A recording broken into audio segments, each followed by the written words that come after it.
Hello, I'm Janet Morana, Executive Director of Priests for Life. Also, I co-founded the Silent No More Awareness Campaign, which is the largest mobilization of women, men, and family members who have experienced abortion, come through healing, and speak publicly about their regret. Well, I know a lot of states were opened up. This past weekend, we had church. Imagine that. It was Corpus Christi, how great it was. I know some churches even had outdoor processions for Corpus Christi, which was amazing. So we're beginning to get back to normal, and I know some people are still staying at home. People who are certain ages, like in some states it's over 62, some 65, some with compromised immune systems, but I think we're trying to get the economy going again and getting life back to normal. Well, here at Priests for Life, we're just as busy as ever, but we're going to still bring you this programming because if you tune in now, obviously you're seeing it at 3:30 Eastern time, but we are also repeated in the evening for those of you who have gotten back to work, and you can still catch me again in the evening. Well, as I was explaining, we went back into our archives to find some good programming that Father Pabon and I did over a decade ago for Sky Angel. We had a program called The Gospel of Life. Today's program is a real treat because we have two people who have worked inside Hollywood, Jonathan and Deborah Flora. Jonathan actually worked for a good period of time for Disney even, as animation and doing promos for some of their key Disney movies. And they're both Christians, but they have a real heart to get the message out about late-term abortion. Well over a decade ago, they made a movie called A Distant Thunder. And that's what this segment of the Gospel Life show is all about. And you're actually going to get a clip from it.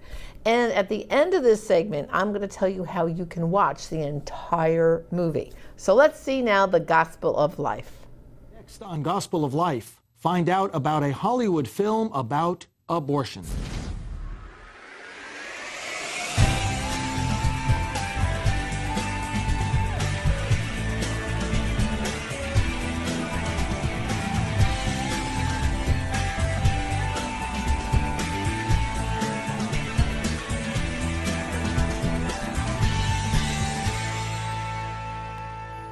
Hello, I'm Reverend Frank Pavone, Director of Gospel of Life Ministries.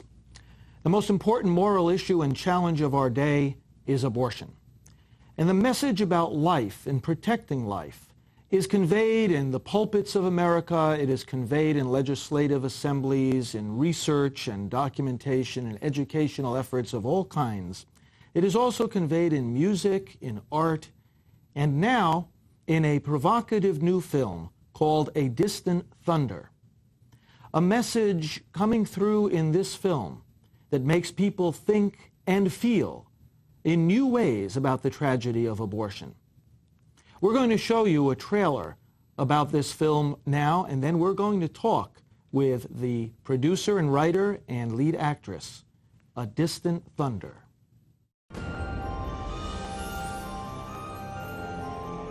Is that too bright? Yes. Is that better? Yes.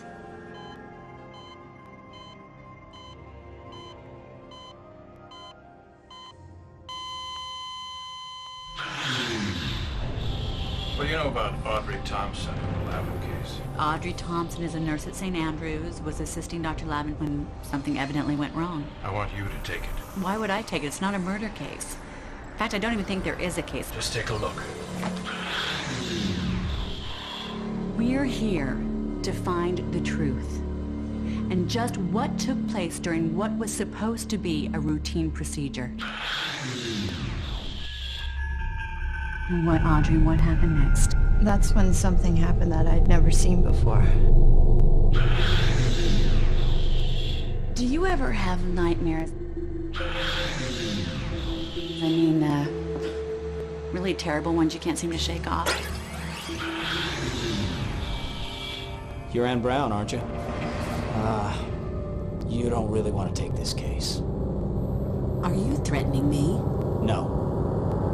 No, it's just a warning.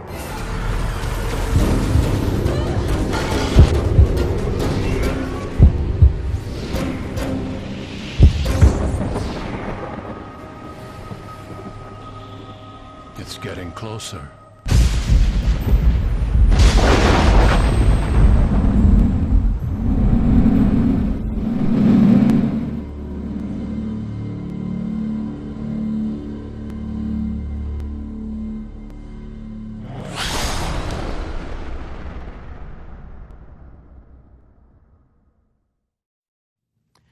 And now I'm happy to introduce to you Jonathan Flora and Deborah Flora, who are with us today. Thank you both for being here. Thanks for having us. It's great to be here. And thanks for this marvelous work, which now our viewers have gotten a slight taste of, but which, of course, we're not going to give away, but we do want to talk about it. Tell us, first of all, what your respective roles were in bringing this about and how it came about.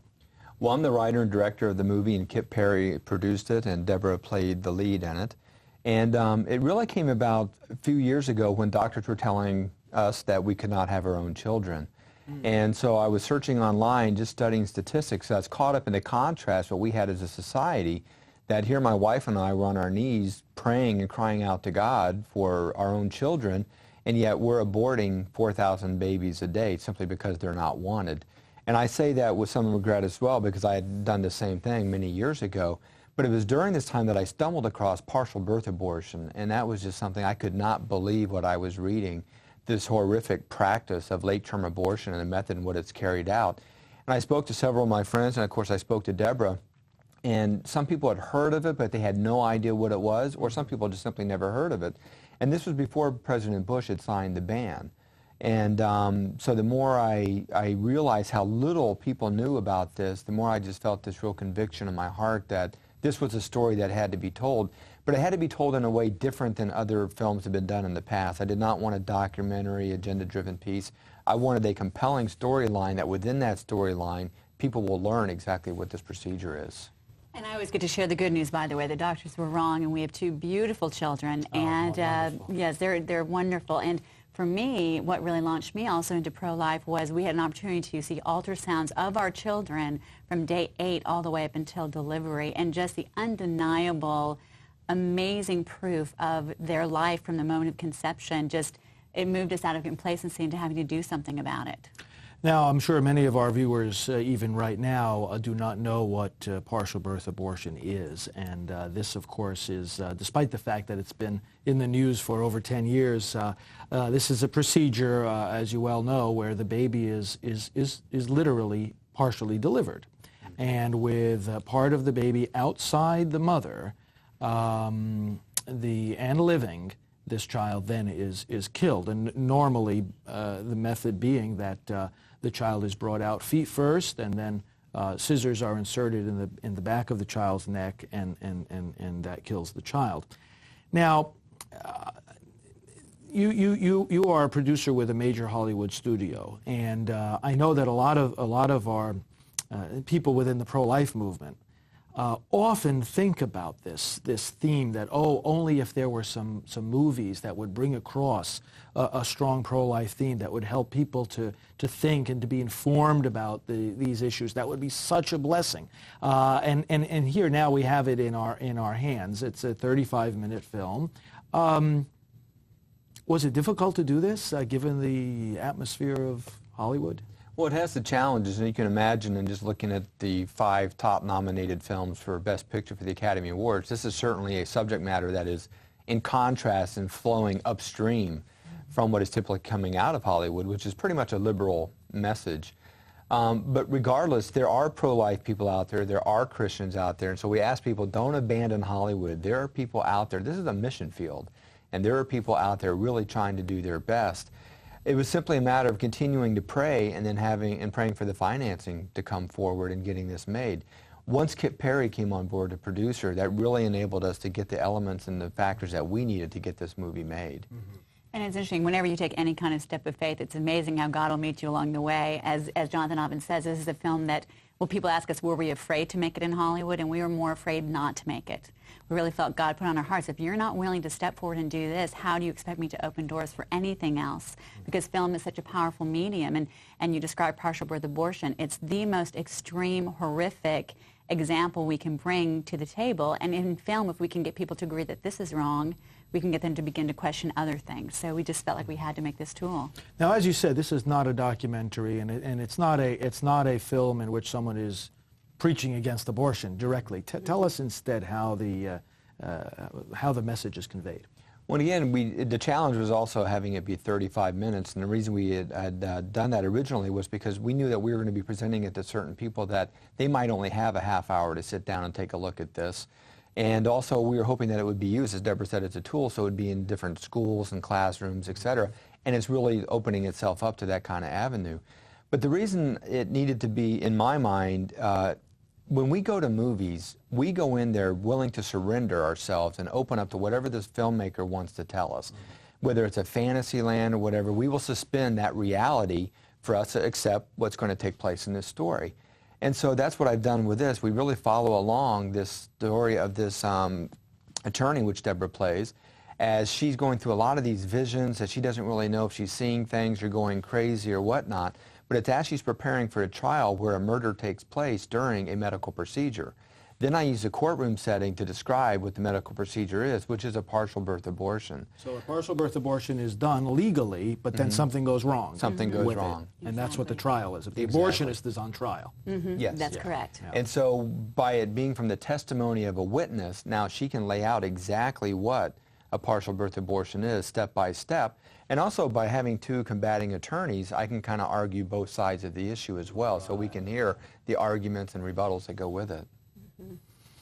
This is, you know, I receive many videos and materials from people in the pro-life movement that say, you take a look at this is a powerful new tool and so forth.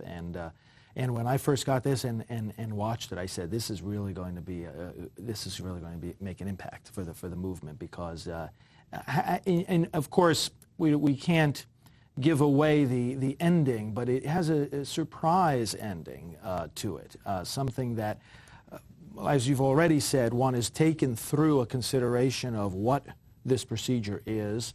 One is given an opportunity to enter into the arguments. But the way that it ends and the surprise turn that it takes really enables people to enter into a lot of the experiences of abortion and look at it not just from a consideration of what it is, but what it does to our entire society, what it does to the mother, to the child, to everybody. You find that this has quite an impact on young audiences especially, don't you? That's really been the most gratifying thing, because they are the people that are struggling with it. And the young people, we've been so thrilled to see how active they are about this issue, because they're survivors. 1 of 3 of them are not out there. And we also feel like we as filmmakers have the responsibility not just to make a project, but it has to be excellent, because young people are a very sophisticated audience and they are a visual generation. They may not read books, they may not get in debates, they may not read a newspaper, but they will watch a movie and allow a story to impact them.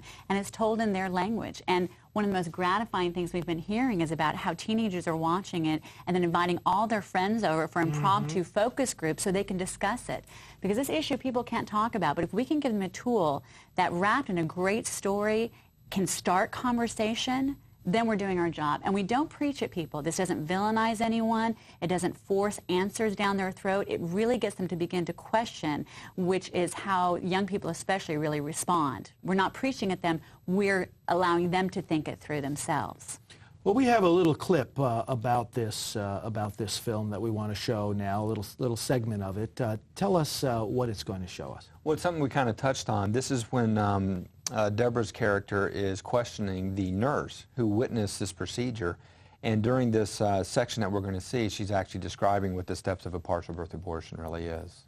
Okay, so we'll watch this clip now of A Distant Thunder. Well, the procedure calls for the doctor, once all but the baby's head has been pulled from the mother, to take a pair of scissors and insert them into the base of the baby's skull and spread them to make a hole. Objection. Your Honor, it is not necessary to have the witness provide such a graphic description of the I'm procedure. sorry that the defense counsel finds the details of this procedure so disturbing, but Your Honor, we must first establish what the routine steps are for a partial birth abortion in order to show where this particular time things did not go according to plan. Overruled. Thank you, Your Honor. So, Audrey, you were saying that a pair of scissors is inserted into the base of the baby's skull to make a hole. Yes, and then a catheter is inserted into the hole, and it sucks the baby's brain out, causing the skull to collapse. The dead baby is then removed.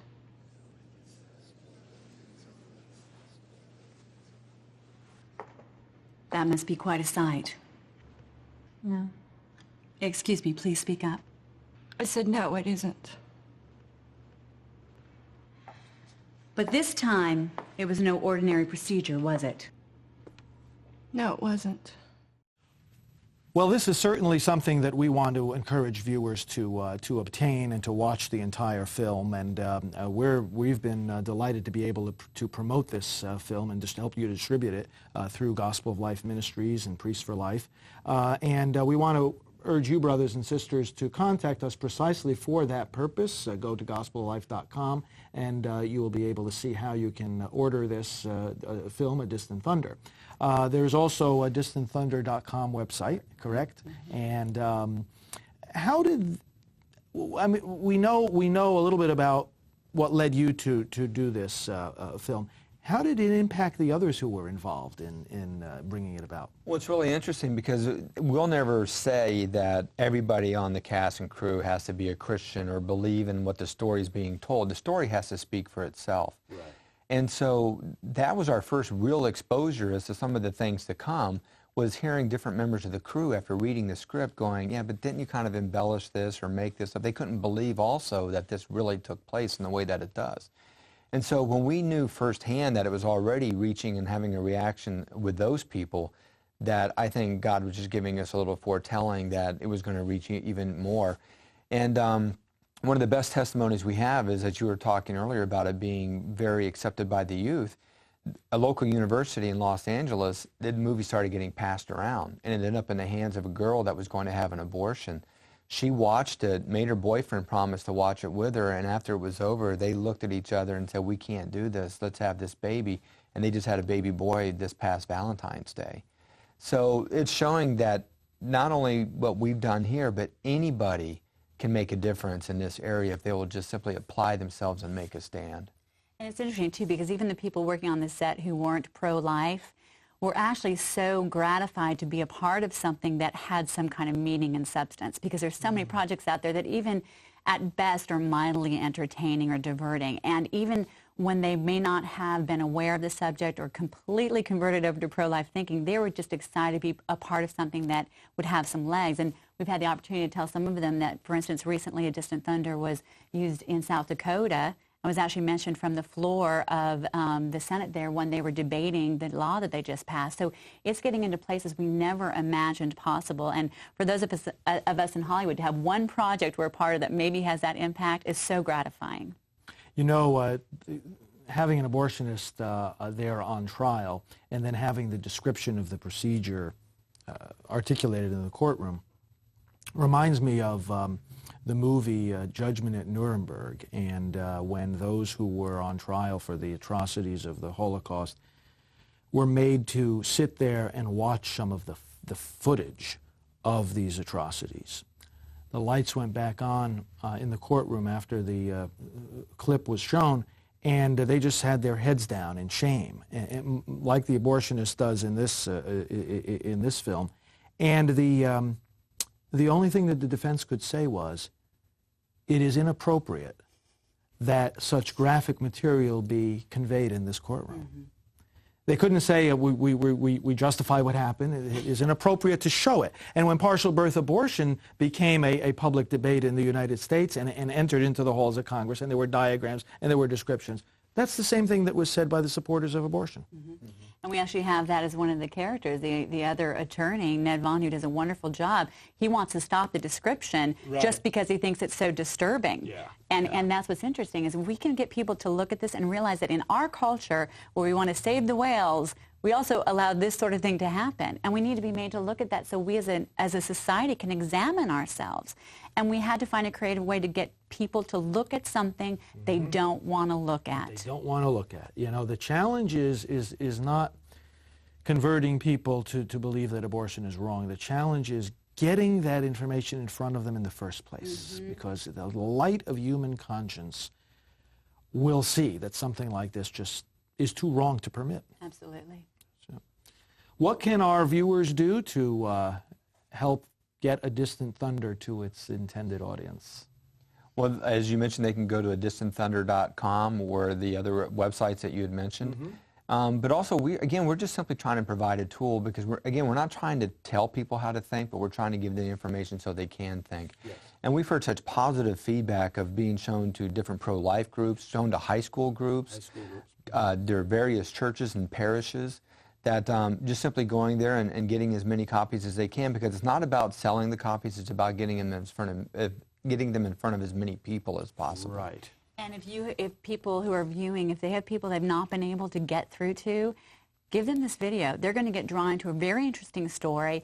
I believe that the production value is of such that they will take it seriously, and it has opened doors for many people to talk with a friend, a neighbor, a coworker, a family member that they couldn't talk to before. So whether it's in groups for youth, in your church, wherever, or just a person you know you want to give it to, this is a tool, and that's all we wanted to do, is provide a tool for people to use. Well, Deborah and Jonathan, thank you very much for what you've done here and for the hope that you've brought to many people that, in fact, the kind of talents that you have can and are being used to promote the sanctity of life. Well, thank you for all your support. Absolutely. Thank you. You're welcome. Brothers and sisters, visit us at gospeloflife.com, read more about A Distant Thunder, and carry this message forward so that as many people as possible will be drawn in to the drama and the reality that this film brings. Stay with us now for our action segment. I want to be a fireman when I grow up. I want to be a teacher. I want to be president of the United States. I want to find a cure for cancer. The choice to have an abortion alters the course of the future. Please remember, where there's life, there's hope. A message from Priests for Life.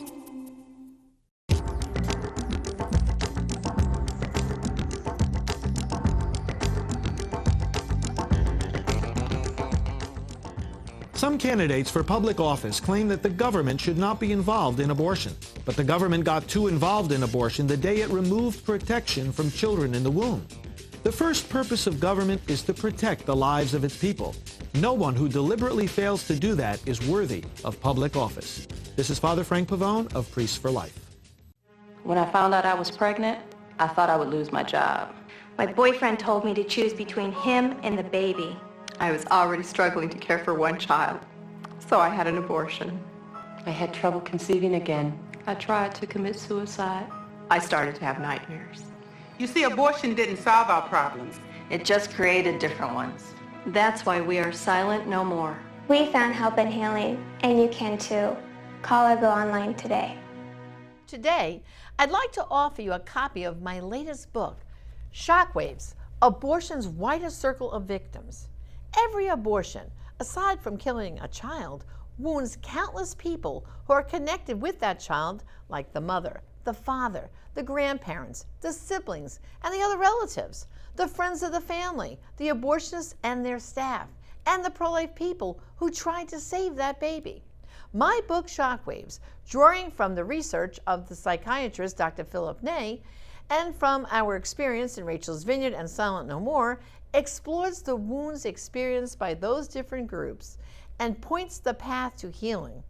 Those who promote abortion try to convince us that it is a private, personal decision of a woman. Shockwaves shows that nothing could be further from the truth. Endorsed by prominent cardinals, bishops, and medical experts, Shockwaves is a book you won't want to miss. Order it today from Priests for Life's online store, and you can go to shockwavesthebook.com or by calling us at 321-500-1000. Again, go online to shockwavesthebook.com or give us a call at 321-500-1000 and let me know. I'd like to personally autograph it to you too. So please let us know that also. Thank you and God bless. Welcome back. And of course, you could see that this movie really can change hearts and minds because it shows the reality of late-term abortion. Also, too, you know, Jonathan himself has a special heart for this because he is a man who has experienced abortion. When he was in college, he took his girlfriend for an abortion. He's gone through healing, and he actually speaks publicly about his regret for lost fatherhood. Of course, he and Deborah are married. She was not the woman he had that abortion with in college, but they've been happily married. They have 2 beautiful children, and they're still doing a lot to change things in the film industry and producing more things that are like really what you say Christ-like, that Jesus wouldn't mind watching, I guess we would say. Now you might be wondering how to find the complete movie, A Distant Thunder. Okay, the website that was put up, adistantthunder.com, does not work any longer. However, all you have to do is go to your Google search bar and type in A Distant Thunder. And what will come up is it'll say, watch the full movie or something like that. Just click on that and it's up on YouTube. I highly recommend it for you. And in fact, Deborah is one of the actresses in the movie. So you'll see Jonathan did the directing and Deborah did some of the acting. And it's quite good. And I think it's a good way, especially now, you know, we had in New York State where they celebrated and applauded passing a law to kill a baby up till birth. And in Virginia and other states, and they're just trying to push the envelope. And you know, people have lost sight of what are we talking about? And A Distant Thunder might be a way, you know, to wake people up. Because originally, the Flores did A Distant Thunder back when we were trying to pass the ban on partial birth abortion. And you might be saying like, oh, didn't we get rid of that procedure? Well, sure, we got rid of partial birth abortion, but the abortionists have figured out another way to kill late-term babies, and they're still doing it. And that's why that Born Alive bill that was kind of bottlenecked in Congress, we were trying to get that out, and of course Nancy Pelosi blocked that. And that's why, just to point you for one more thing you can do, this election season is going to be so important because we could stop things like late-term abortion like you would see in A Distant Thunder. So I would like to maybe inspire you to get involved on our election team. I'd like you to go to prolifevolunteer.com. Byron White is our full-time employee, and that's what he's handling for us, our political outreach. There are simple things that you all can do. You don't have to be political savvy. These are very, very simple things to do, like helping with voter registration. Father Frank and I really, really need your help because every vote is going to count in this election if we're going to keep a more Christ-like society here in America.